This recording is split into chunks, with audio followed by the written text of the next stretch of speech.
One of the most important functions of the Lok Sabha is to select the executive. The executive is a group of persons who work together to implement the laws made by the parliament.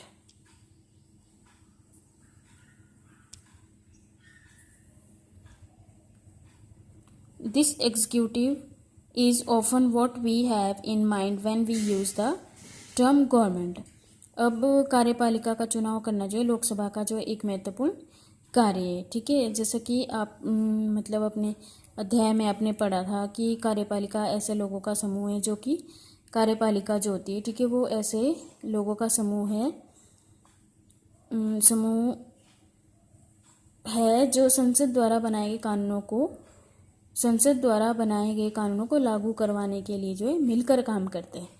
This executive is often what we have in mind when we use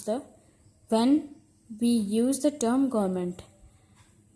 जब हम सरकार शब्द का प्रयोग करते हैं तो हमारे माइंड में, हमारे दिमाग में जो है प्राय यही कार्यपालिका होती है। The Prime Minister of India is the leader of the ruling party in the Lok Sabha. From the MPs who belong to her party, the Prime Minister selects ministers to work with her to implement decisions. These ministers then take charge of different areas of government functions like health, education, finance, etc. अब लोकसभा का जो मुख्य होता है वो प्रधानमंत्री होता है, ठीक है। लोकसभा का जो है लोकसभा दल का जो प्रमुख नेता होता है वो प्रधानमंत्री होता है और प्रधानमंत्री अपने दल के संसदों में से मंत्रियों का चुनाव करता है और जो मंत्री प्रधानमंत्री के साथ मिलकर मतलब उन फैसलों को जो है लागू करते हैं। और इसके बाद जो वो मंत्री वो जो मंत्री होते हैं वो शिक्षा मंत्री, स्वास्थ्य, वित्त मंत्री इत्यादि जो है विभिन्न सरकारी कार्यों का जो है कार्यों की जिम्मेदारी उठाते हैं या फिर मतलब उन कार्यों को करने का जो है जिम्मा वो संभालते हैं, ठीक है। नेक्स्ट है आपका इसमें to control, guide, inform the government, मतलब कि सरकार को जो नियंत्रण करना, मार्गदर्शन देना या फिर जानकारी देना। ये भी जो है संसद का जब सत्र चल रहा होता है तो उन्हें सर्वप्रथम जो है वो प्रश्नकाल होता है उसमें, ठीक है। और प्रश्नकाल की जो एक महत्वपूर्ण व्यवस्था है कि इसके मध्य में जो है संसद सरकार के कामकाज के विषय में जो जानकारी प्राप्त करते हैं, ठीक है।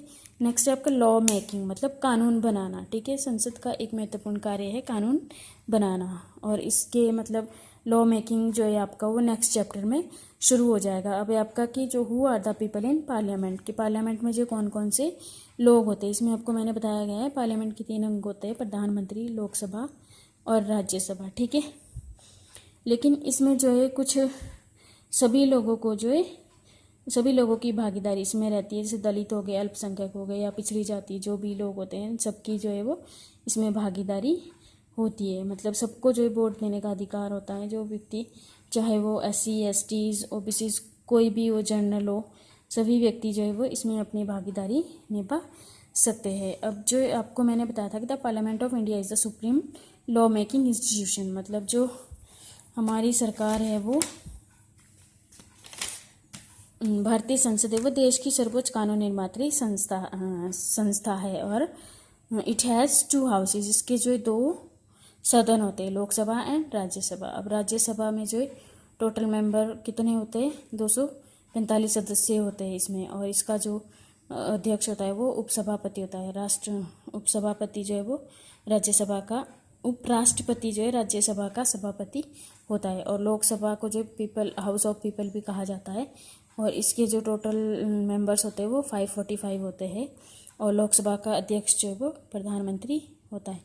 लोकसभा का अध्यक्ष, इसकी अध्यक्षता जो है लोकसभा अध्यक्ष करता है, मतलब प्रधानमंत्री जो है लोकसभा की अध्यक्षता करता है। तो ये आपका जो पार्लियामेंट वाला चैप्टर है वो कंप्लीट हो गया है। आपने वीडियो को ध्यान से सुनना है, ठीक है। Listening is very important. अगर आप सुनते नहीं हो तो आपको एक्सरसाइज भी कुछ भी समझ नहीं आएगी, आप इसमें कुछ नहीं करोगे, तो इसको ध्यान से सुन लेना अच्छे से। थैंक्स।